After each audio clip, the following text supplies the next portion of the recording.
Que Jesus abençoe o nosso propósito de aprendermos do seu Evangelho e que os bons espíritos nos fortaleçam para que a gente possa colocar os ensinos de nosso Mestre em prática. Estou enquadrado? Então, eu já fui enquadrado em diversos lugares.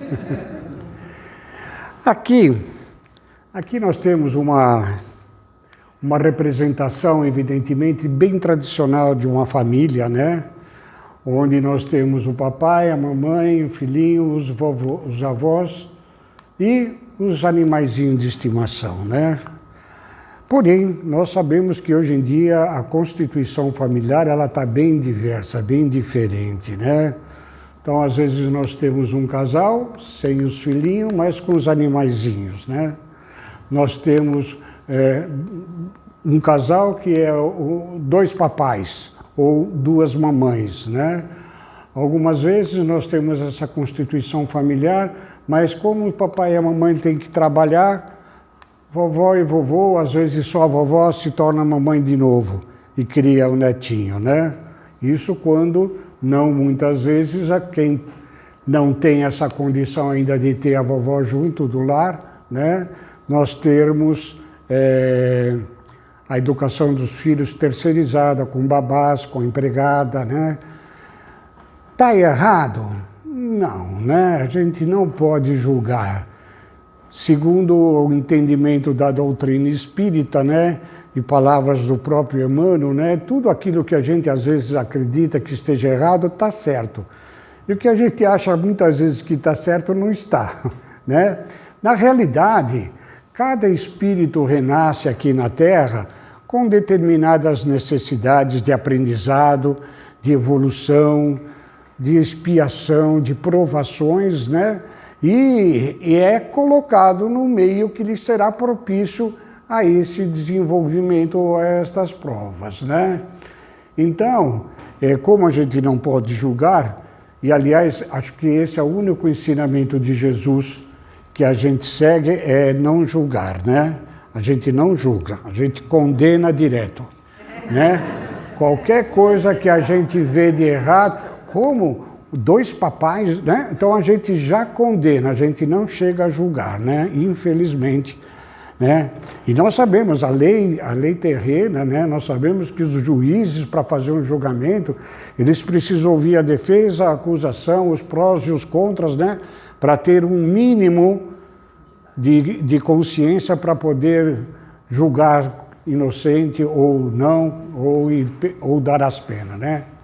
Mas a família, ao que nos parece, ela tem a sua origem, ou pelo menos um conjunto, né? Desde a época nossa lá das cavernas, né? Aqui uma representação, uma pintura rupestre, né? Onde a gente vê um desenho, talvez, do que fosse um homem, aqui uma mulher, talvez aqui crianças, né?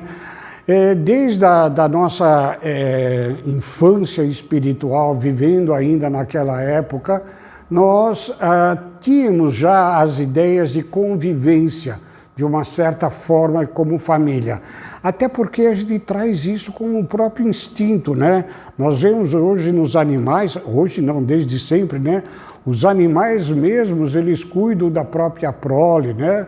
Então, tem toda uma tradição espiritual por trás de todo o processo evolutivo na natureza que culmina conosco humanos, né? E outros exemplos, né? Aqui talvez não está muito claro, mas aqui nós temos a pintura de algumas mãos, né? Que eles faziam talvez com o processo de assoprar alguma tintura, desenho de animais, já tinha aquela constituição de ter o animalzinho doméstico, né? E também aqui um pouco mais claro, né? Uma pintura onde nós temos aqui talvez um casal, 4 filhos, né? E aqui a sogra, né? Acho eu que seria a sogra, né? É assim, né? Nas famílias, vamos dizer, mais antigas, nas comunidades mais primeiras, né? Mesmo entre os indígenas, os anciões, eles sempre foram muito respeitados, né? Eles eram tidos como aqueles que têm a maior experiência, e tem mesmo, e os mais jovens se utilizavam dessa experiência para resolver todos os problemas da comunidade, né? Mas a partir de um determinado momento, onde as sociedades cresceram, se desenvolveram, evoluíram, e tecnologicamente, principalmente economicamente, né? Os mais velhos, que já não têm assim uma produtividade, né? Acabam ficando encostados e às vezes colocados de lados apartados da família, né? Mas, como nós estamos falando em evolução, nós apresentamos aqui, um pequeno quadro. Não preciso decorar, pelo amor de Deus, hein?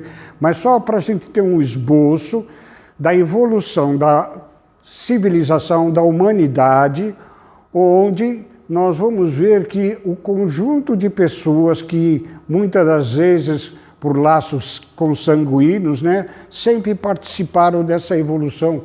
Aqui o tipo de atividade nossa, na época de nômades, né, a caça, pesca, coleta, né, feita individualmente, às vezes por família, grupos, né, os nômades. Né.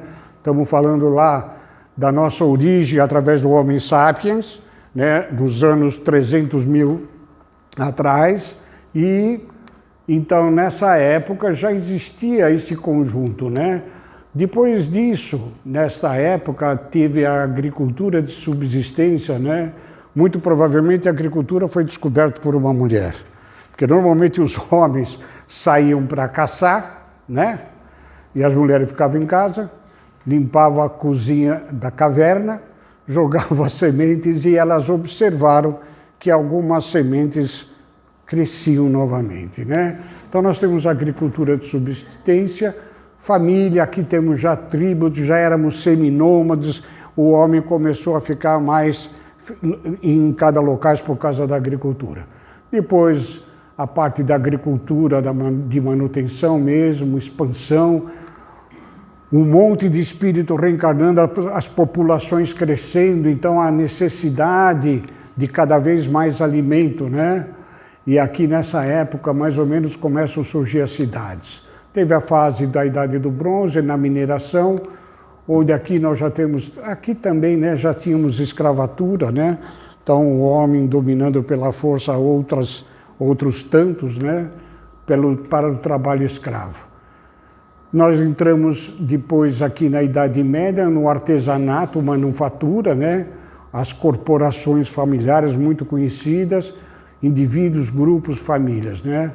E passamos aqui faz pouco tempo isso aqui, parece que foi ontem, a Revolução Industrial, anos 1700 depois de Cristo, né? Onde a gente começou a desenvolver tecnologicamente cada vez mais rápido a nossa sociedade. E estamos aqui no século passado e esse na Revolução Tecnológica, né? A inteligência artificial.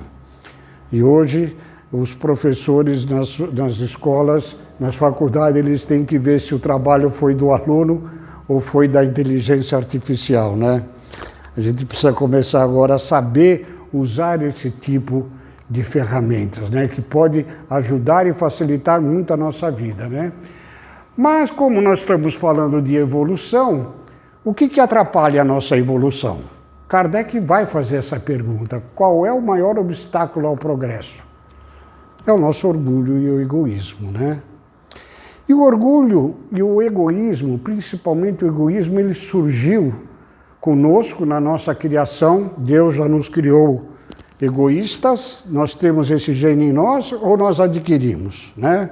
Isso é uma discussão interessante, porque os cientistas hoje, eles acreditam que nessa época dos nômades, né, a população mundial era muito pequena e havia, então, alimentação em quantidade razoável para todos, né? Então, não havia necessidade de armazenar, de guardar, né? Então, todos tinham, talvez, essa possibilidade de se alimentar.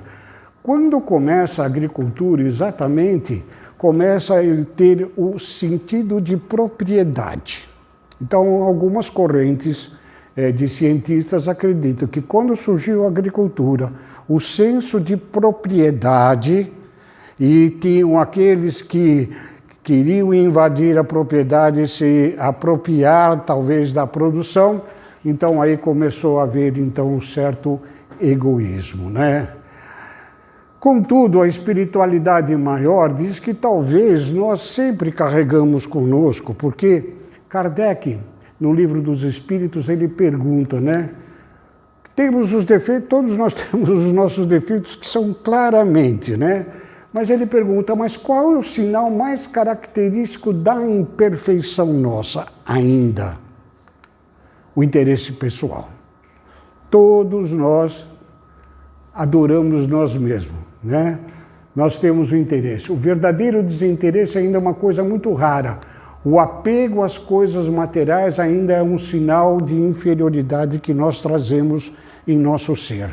Todos nós cuidamos de nós. E o egoísmo às vezes pode ser só pessoal, mas também familiar, né? Então eu defendo o meu grupo, meus amigos, né? E eu acredito que quando o egoísmo crescer bastante, então a gente cuida da humanidade toda, né? Mas por enquanto ainda nós temos uma certa dose de egoísmo que foi necessário lá atrás para a nossa própria sobrevivência, ok? Então, como fazer para trilhar o caminho evolutivo para a nossa superioridade, para sairmos da nossa inferioridade, né? E aí, nós vamos ter aqui no livro Vida e Sexo, do Emmanuel. Não sei se vocês conhecem essa obra, se não conhecem, eu aconselho a conhecerem, ela é muito bacana. Ela fala de todos os tipos de relacionamento. Casamento, namoro, família, carga erótica, homossexualismo, né? E o interessante dessa obra é que no topo de cada lição, são lições não muito grandes, ele traz um trecho do Livro dos Espíritos ou um trecho do Evangelho segundo o Espiritismo, né? Então tem certos assuntos, até como o homossexualismo, carga erótica, que a gente acha que no Livro dos Espíritos ou no Evangelho não vai ter nada relacionado, e tem, né? Emmanuel traz nesse livro algum contexto muito importante para nós mesmos individualmente, né? De todas as associações existentes na Terra, excetuando a própria humanidade, nenhuma talvez é mais importante em sua função educadora e regenerativa que a constituição da família. É ela, a família, que faz com que nós, espíritos, ao reencarnar, estejamos num processo de regeneração, de desenvolvimento, de aprendizado e educando-nos, né? É importantíssimo a formação da família nas constituições que elas devem se dar para cada espírito, evidentemente, mas elas são importantíssimas para cada um de nós, né? Desta agremiação, da qual dois seres se conjugam, atendendo aos vínculos afetivos, de afeto que surge o lar. É através do casal que aí estabelecido funciona o princípio da reencarnação consoante as leis divinas, possibilitando o trabalho das mais elevados programas de ação do mundo espiritual. Nós, quando desencarnamos, nós vamos para a erraticidade. Erraticidade é o período que nós passamos entre duas existências terrenas, né? Desencarno, estou na erraticidade. Reencarno, saio da erraticidade. Mas lá na erraticidade, onde a gente é livre desta matéria que nos cerca o pensamento, inclusive, porque o nosso buffer de memória do nosso cérebro, ele restringe muito a capacidade do espírito aqui na Terra. Mas quando libertos dessa matéria, no plano dos espíritos, a nossa mente se amplia. E é lá que a gente percebe tudo que a gente fez errado aqui e que a gente precisa corrigir. É quando lá, ou nós, ou através dos amigos espirituais, nos auxiliam a fazer o nosso planejamento de reencarnação E onde que a gente vai reencarnar? Numa determinada família. Como já dissemos, né? Cada um segundo as suas próprias necessidades, ok? Como se dá a formação da família, segundo o Evangelho, né?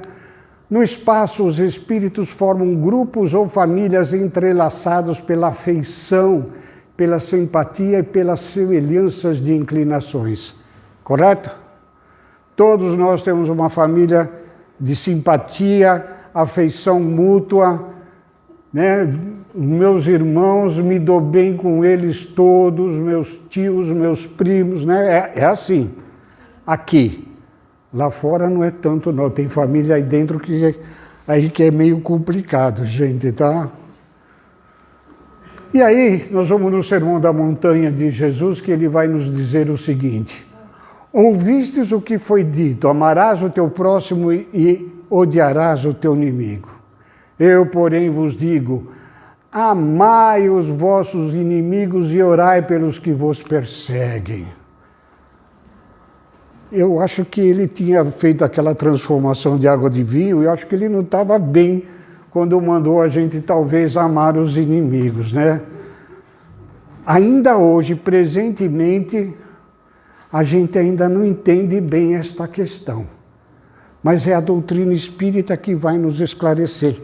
Onde estão os nossos inimigos? Inimigo hoje eu acho uma palavra um pouco pesada, eu diria os nossos desafetos. As pessoas com quem a gente tem antagonismo, onde eles estão? Na família. Na maioria das vezes, debaixo do mesmo teto. Aqui, ó. Deus permite que nas famílias ocorram estas encarnações de espíritos antipáticos ou estranhos, com duplo objetivo de servir de prova para uns e para outros, de meio de progresso. Assim, os maus se melhoram, porém, pouco a pouco, ao contato dos bons, por efeito dos cuidados que se lhe dispensam. Percebe por que a família é educadora e regeneradora? Nós, em diversas existências, nas outras, como a gente evolui, nessa nós estamos melhor do que nas outras. Se hoje nós estamos legais, bom, né? Na anterior nós não estava tão bonzinho assim, não. Na anterior ainda, pegar 3 encarnações para trás, meu Deus. O pessoal fala em fazer regressão, eu nem quero saber o que eu fazia, de jeito nenhum. Né? Não tem sentido. Né? Então, nós criamos desafetos, nós criamos inimigos, criamos problemas com diversas pessoas. E aí, como a lei de Deus é a lei da fraternidade, Deus tem a misericórdia de nos colocar junto na mesma família para nós aprendermos a nos amar. Por isso que Jesus falou, amem os seus inimigos. Ainda aqui no Sermão da Montanha, o aconselhamento básico. Concilia-te depressa com o teu adversário enquanto estás a caminho com ele, para que não aconteça que ele te entregue ao guarda e sejas lançado na prisão. Reconciliar-te com os familiares que estão conosco, né? Com estes adversários, com esses espíritos que a Divina Misericórdia colocou dentro do mesmo lar. Porque vocês sabem, se a gente não se reconciliar com as pessoas com quem a gente não se dá muito bem, sabe o que acontece? A gente volta junto de novo. Já pensou voltar com o mesmo marido? Mesma esposa, mesmo... Hã? No entanto, olha como a misericórdia divina é sábia. No entanto, se a gente se reconciliar, a gente passa a amar estes, e aí a gente quer vir junto, porque a gente se ama, a gente tem afinidades. Esta é a intenção divina da fraternidade, para que todos nós aprendamos a nos amar uns aos outros, como Jesus nos aconselhou.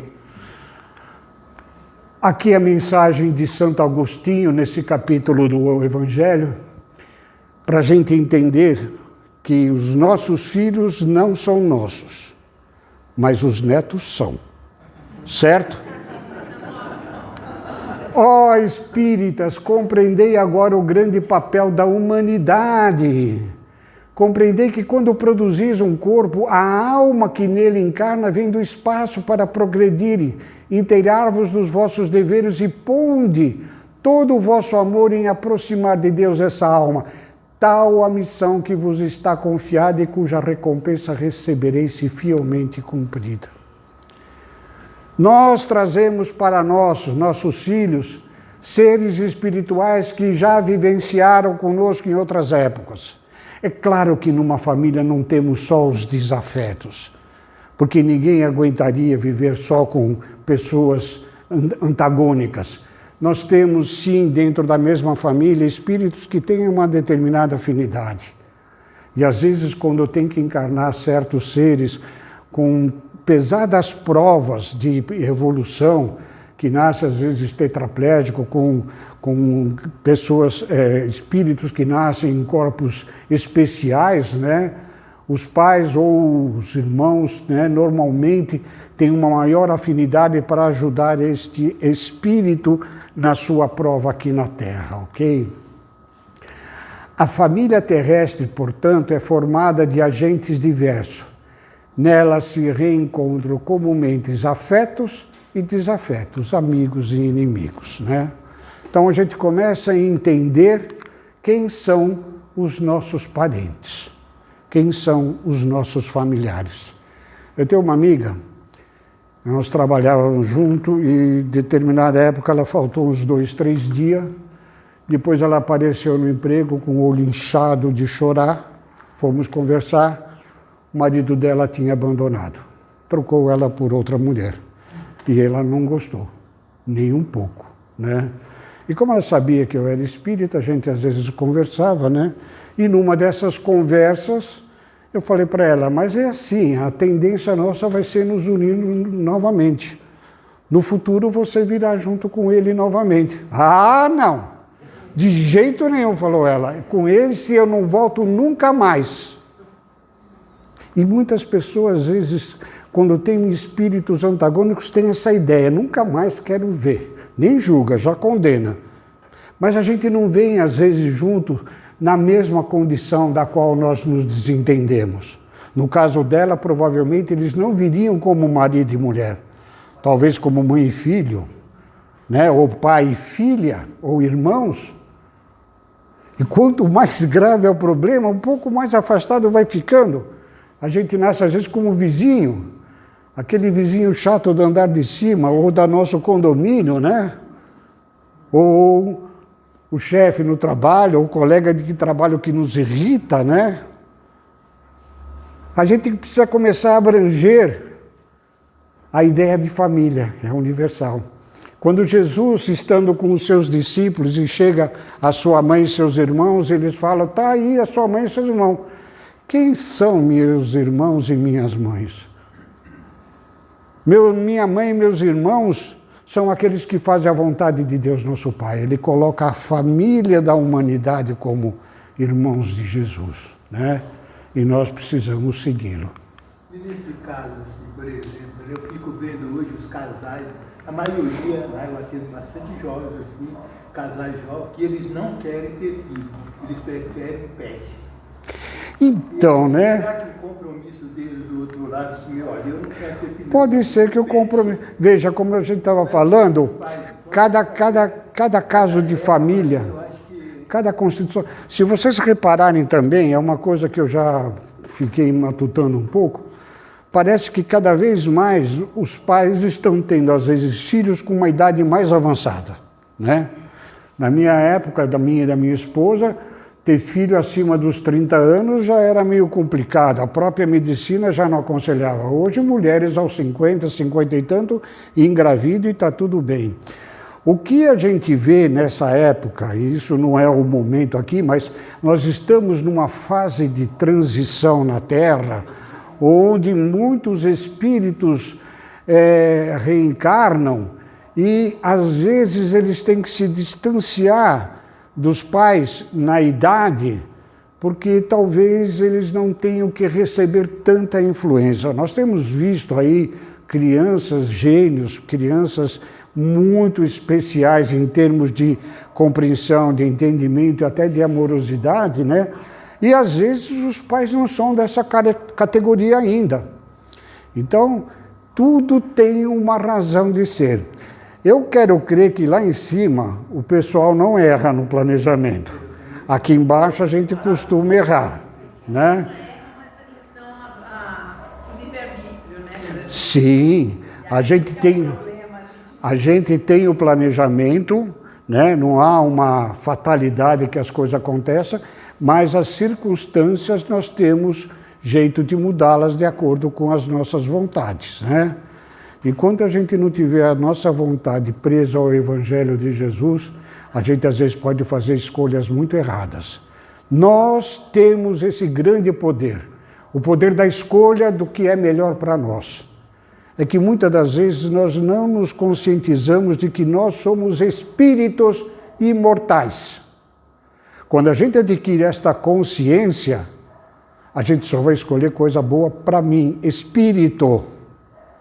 Não preciso me abster da matéria. A matéria serve para a minha evolução e para meu aprendizado, para minha utilização, mas não para me escravizar. A equipe familiar se aglutina segundo os desastres sentimentais das existências passadas, né?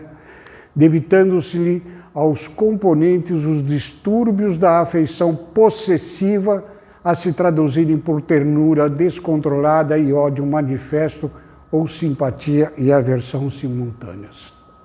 Chamaria atenção a afeição possessiva, né? A gente fala muito em espírito obsessor, né? E a gente sabe que a obsessão também se dá entre encarnados, né? E às vezes, mãe com filhos, pai com filhos, né? A possessão, o egoísmo extremo, né? Da mãe ou do pai, que querem que o filho ou a filha façam aquilo que talvez eles não puderam, ou que façam aquilo que eles eram, né? Então, eu dava aula de administração e uma das matérias era a empresa familiar, né? E esse é um problema típico de uma empresa familiar, não das grandes corporações que conseguiram atravessar o tempo, mas normalmente o avô, o pai tem a empresa e quer que os filhos deem continuidade na administração do negócio. E a filha quer fazer balé, o filho quer tocar rock, não quer nada com os negócios da família, né? E muitas vezes, numa forma de querermos ser afetivos, a gente acaba obsidiando os nossos entes queridos, né? Decorre desta condição a importância dos conhecimentos alusivos à reencarnação nas bases da família. Por isso que é importante a gente ter essa ideia de que nós, ao reencarnarmos, trazemos sim um planejamento, responsabilidades, deveres e obrigações de uns para com os outros. Aqueles com os quais ainda a gente não se afinou na presente existência, é o alerta. É com esse que eu tenho que tomar maior cuidado nas relações minhas para com ele. E todos nós, com certeza, a não ser que tenhamos algum anjo encarnado aqui, todos nós temos as pessoas à nossa volta, algumas com diversos problemas. As pessoas não gostarem de nós, gente, não é problema nenhum. Nenhum. Jesus, teve um monte de gente que não gostava dele, tanto é que crucificaram. O problema nosso é nós não gostarmos de alguém. É aí que mora o perigo. Porque o erro do outro é a responsabilidade do outro. Agora, o erro meu, essa sou eu que vou arcar com a responsabilidade. Com pleno exercício da lei do amor, nos recessos do lar, para que o lar não se converta de bendita escola que ela de fato é, em pouso neurótico, albergando moléstias mentais dificilmente reversíveis. Nós sabemos que muitas vezes, decorrente das relações tumultuadas entre familiares, É até motivo, às vezes, de piadinha, né? Que problemas das pessoas que vão a um psiquiatra fazer terapia, né? E normalmente é a mãe, né? Mata a mãe. É a mãe. Né? Então são aqueles dito traumas de infância que a gente hoje pode entender que esses traumas não são só da infância. São, na maioria das vezes, de existências anteriores que nos afligem a cada existência. Se nós queremos evoluir, se nós queremos crescer, e evolução e crescimento significa menor sofrimento, nós temos que cuidar destas pessoas que a gente ainda não gosta tanto. A gente não precisa amar de paixão, mas a gente precisa pelo menos a começar a orar por elas se a aproximação for muito difícil. Nesse livro, O Espírito da Verdade, agora vou ensinar, eu não, desculpa, vai ser André Luiz, vai ensinar como que a gente faz para conviver em família, né? Use a gentileza, mas de modo especial dentro da própria casa. Parece uma coisa simples, né? Se eu for convidado à casa de algum de vocês, e vocês me servirem um café... Não, o café está caro, né? Um copo d'água. Se vocês me servirem um copo d'água, e eu já aviso que eu sou meio desastrado, se eu quebrar o copo, normalmente vocês falam, não, seu João, se preocupe, não tem nada, isso acontece, que é isso? Se eu me abaixar para pegar os cacos, não, deixa isso que eu faço, ok? Se algum membro da família tomando água quebra o copo, mas é um desastrado, é um mão mole, você não presta atenção. Então aqui está o recado para a gente começar a mudar essa situação dentro do nosso lar. Experimente atender os familiares como se fossem visitas. Das duas umas. Ou a família interna a gente ficou louco, né? Deixei cair um prato no chão. Não, meu bem, que é isso? Não é nada não, né? Ou a gente é internado como biruta, como loucos, ou então nós passaremos a viver em paz, em serenidade, em amor, em tranquilidade, em família espiritual, como no começo nós vimos na formação da família. União de espíritos simpáticos. É esta a intenção da família para que nós nos tornemos uns com os outros, aprendendo a amar a humanidade. Existe, normalmente a gente fala de outras escolas religiosas dos não praticantes. Existe espírita não praticante? Não. Espírita que vem toda semana no centro é praticante? Não necessariamente. Espírita que não vem nunca no centro é praticante? Não. Pode ser que sim, né? O que define o espírita ser ele praticante? De acordo com a nossa doutrina, está bem claro aqui, ó. Reconhece-se o verdadeiro espírita, praticante, portanto, pela sua transformação moral e pelos esforços que emprega para dominar as suas inclinações más. Como que a gente domina nossas inclinações má? No seio da família. É no meio daquelas pessoas com que nós interagimos cotidianamente. São com todas aquelas pessoas. Ser espírita não significa ir no centro, deixar de ir no centro, ser médio ou deixar de ser médio, até porque todos nós somos médios. Mas é este compromisso de transformação individual. E a transformação individual se faz no contato de uns para com os outros. Se nós pegarmos o Evangelho de Jesus, ele prenderam o Evangelho de Jesus nas religiões. Mas o Evangelho de Jesus não tem nada a ver com religião. Nada com religião. católico, evangélico, protestante, espírita. O Evangelho de Jesus tem a ver com o nosso desenvolvimento espiritual. É um código de conduta para a nossa evolução, para a nossa melhoria. Em Mateus está lá que Jesus veio para salvar o seu povo dos erros, dos pecados. Veio salvar nós de nós mesmos. É este o nosso compromisso com o Evangelho de Jesus, praticá-lo na essência. Ainda nós não conseguimos, mas chegaremos lá. Falando na evolução, falamos aqui de consciência espiritual. Pode parecer, mas a gente ainda não tem essa consciência de que nós somos espíritos imortais, né? Nós até sabemos que vamos morrer, mas a gente não pensa muito nisso. E isso é importante, porque a gente vai para casa quando a gente desencarna, né? Mas a gente não quer pensar. E a gente tem que começar a pensar. Toda a nossa evolução que nós falamos ali desde 300 mil anos atrás do Homo sapiens até os dias da inteligência artificial, aqui nós temos nesse gráfico, né? Aqui esse eixo traduz a evolução e aqui as diversas reencarnações, né?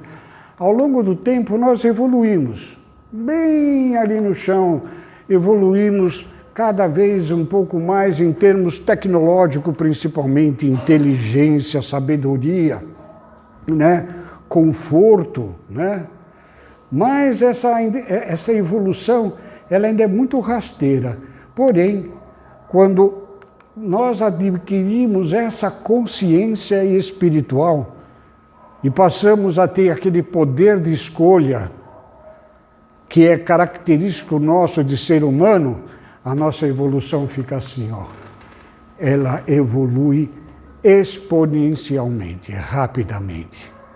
Porque a partir deste ponto, eu tomo consciência do que é melhor para mim, espírito. E o Evangelho de Jesus, todinho, ele é voltado para nós e os nossos relacionamentos. O Evangelho de Jesus fala só das relações.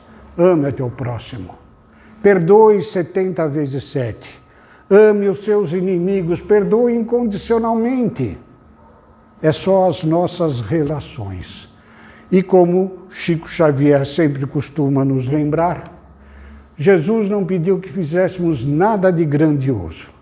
Ele só pediu que nos amássemos. Uma boa noite. Muito obrigado. E ame os familiares. Boa noite, gente.